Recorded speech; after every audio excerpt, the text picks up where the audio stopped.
Պահին թույլ տվեք շատ դետալների մեջ չմտնեմ։ Իշխանափոխության կապված մի բան ճշտենք, քանի որ ասացիք, որ ծրագիր դուք ունեք եւ դա կքննարկեք ընդդիմադիր ձեր մյուս գործընկերների հետ,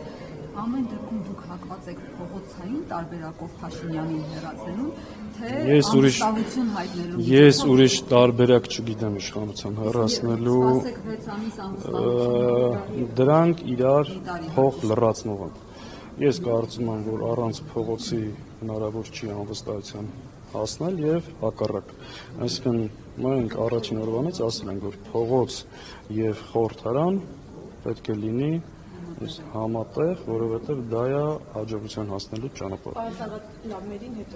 Պարոն Սաղաթելյան, Արեք, ինչի ես այդքան ուրախ։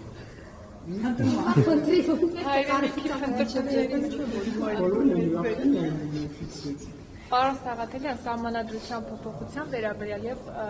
փողոցային ճանապարհով իշխանափոխության իշխանության ներկայացուցիչ պատգամավորներից մեկը Սոնա Ղազարյանը մասնավորապես այսօր նշում էր, որ դուք մի քանի անգամ փորձ եք արել փողոց դուրս գալու իշխանափոխություն անել, բայց ձեր մոտ չի ստացվել, որովհետեւ դա տեխնոլոգիա չէ եւ ժողովուրդը դրա պատասխանը տվել է ընտրությունների միջոցով, այսինքն անարդարության դեմ պատասխանը ընտրությունը հիմա այս երկրում կարող է ամեն բան լավ, անարդարություն չկա, թալան չկա, դուք ինչ եք ուզում այս երկրում ինչ-որ իշխանափոխություն անեք, ու նաև ասում էին 2021 թվականին այդ իշխանությունը գետնին ընկած էր եւ ձեզանից ոչ ոք չգնաց ու չվերցրեց դա։ Հիմա ինչ եք եկել ավելի դժվար ճանապարհով ուզում իշխանափոխություն։ Ես հիշում եմ, ես գետնին ընկած չեմ տեսել, այտենց գետնին գցած որն ընկել չվերցնենք, օրինակ նոյեմբերի 9-ից հետո հիշում եմ ամսի 10-ին ոնց Հայաստանի ընդդիմադիր քաղաքական ուժերի գրեթե բոլորի կուսակցությունների ղեկավարներին ձերբակալեցին։ Ես հիշում եմ, թե ինչ այլանդակ միջոցներով են պայքարել այդ ամբողջ ընթացքում ընդդիմության դեմ։ Հետևաբար իշխանությունը իրանք ատամներով ոչ մի կարմիր գիծ չունենալով պահել են իրենց իշխանությունը։ Իսկ ինչ վերաբերում է երկրի ընդհանուր վիճակին, գիտեք, այն ինչ որ իրականացվում է, այս փուլը ինչ որ արել են, հիմա սա փորձելու են հասնել անդառնալի կետի։ Եթե Սոնա Ղազարյանը ԿՊ-ն եւ այսօրվա իշխանությունը մնա, հետո շատ դժվար է լինելու այս ամեն ինչը վերականգնել։ Եթե այսօր ինչ-որ պայմաններով տնտեսության մեջ մի քիչ փող կա, անընդհատ վարկեր են վերցնում, մատակարարում են տնտեսությանը, փորձում են ցույց տալ, որ հայ մարդը գոհ, երջանիկ, անդարդ ապրում է, սա շատ ժամանակավոր սրա տակը կա ծրագիր, որ իրականացում է, շատ ենք խոսել այդ մասին։ Այս իշխանությունը սպառնալիք է Հայաստանի տարածքային ամբողջականությանը, ինքնիշխանությանը եւ հայ մարդուն, եւ դա ասելու բոլոր փաստերը եւ հիմքերը մենք ունենք։ Վերջին հարցը, դրանք շոկը սպանում։ Հա, նախկինում էլ եք ասել, որ նոր սահմանադրության հետ, երբ որ արդեն գործնականում սկսեն դրա հետ կապված աշխատանքները, դուք պատկերացնում եք ընդդիմադիր դաշտի խորհրդարանական, արտախորհրդարանական համախմբում, այս փուլում եք պատկերացնում նաեւ ինչ որ փողոցային պայքար սկսելու, այսինքն դա դարձնելու Նիկոլ Փաշինյանի հեռացման։ Ժորդ, ինչ եք հենց ինձ տեսնում փողոցային պայքարից հարցնում։ Այս խորհրդարանը Ներկու անգամ էլ ուրիշի հարց եկել ես փողոցային ես տեսնում եք նորմալ գալիս եմ նիստերի ելույթ եմ ունենում բայց ամեն դեպքում ավարտել տեսեք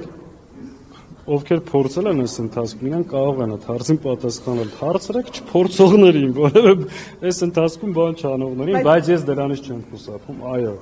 Հայաստանում առաջիկա փողոցային Նաև այդ օրակարգի շուրջ գեներացնել ամեն ինչ պետք է անել։ Մենք հասկանում ենք լավ իրանք ինչ են անում։ Այս ծրագիրը, որ եթե ժողովուրդը ուզի падգամավորները չեն կարող քվեարկել, սրանք այդ 18 թվականի փորձն են ուզում անել։ Հանրային ճնշում, բայց չեն հասկանում, որ իրանք այլևս մեր ժողովրդի կողմից այդ աջակցությունը չունեն, անցել է այդ ժամանակ։ Իրենք վարչական ռեսուրսով, փողով, բռնություններով վերարտադրված իշխանություն են։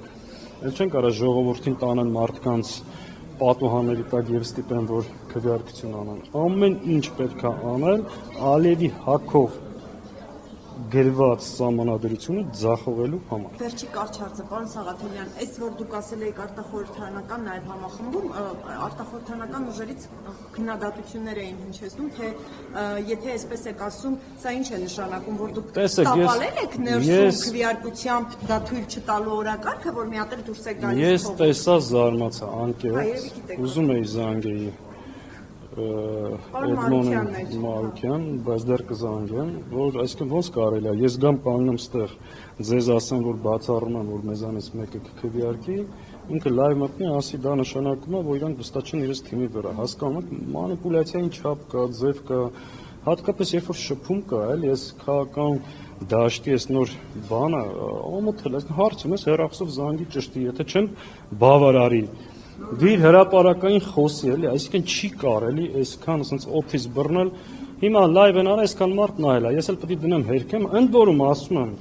ձեզ եմ հարցազրույց տվել, ասել եմ, որ բացառում եմ մեզանից մեկը կնյանա, հիմա էլ եմ պնդում, որովհետև ես չկա դրա հնարավորությունը,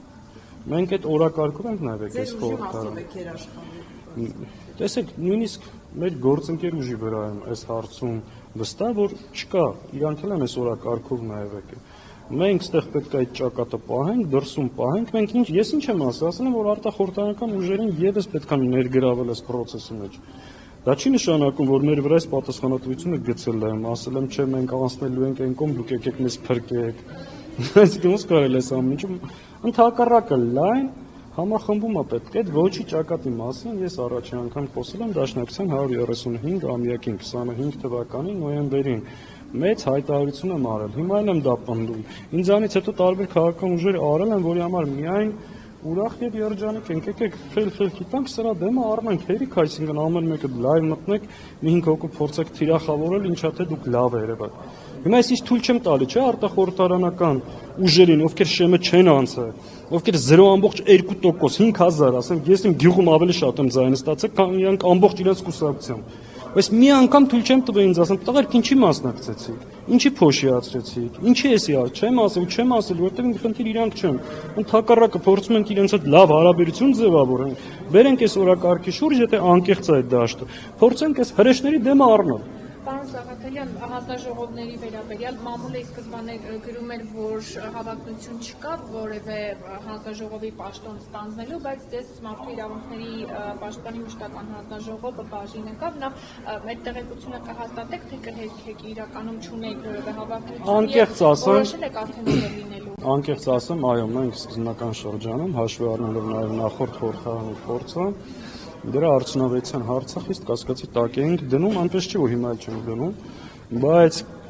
մի հանձնաժողով կար, որ մտածում ենք, եթե ստացվի, վերցնենք այդ հանձնաժողովի անելիք տեսնում ենք, դա մարդու իրավունքների հանձնաժողովն է։ Այնպես ստացվեց, որ կարողացանք, այսինքն դա բաժին եկավ մեզ, մենք ընտրեցինք այդ հանձնաժողովը, հետևաբար դա տեխնացում կգա կասենք։ Քննարկումների մեջ է։ Նախագահ, այսինքն ցանկացած դեպքում ընդդիմության ինչ հեռանկարել լինի նախագահի մասով ընդդիմությունն է։ Այո, այդ հանձնաժողովը կարծես թե, եթե չընտրեն մեր տեխնացուին, տեղակալը։ Շնորհակալ եմ։ Չէ։ Ես փորձում եմ վատ։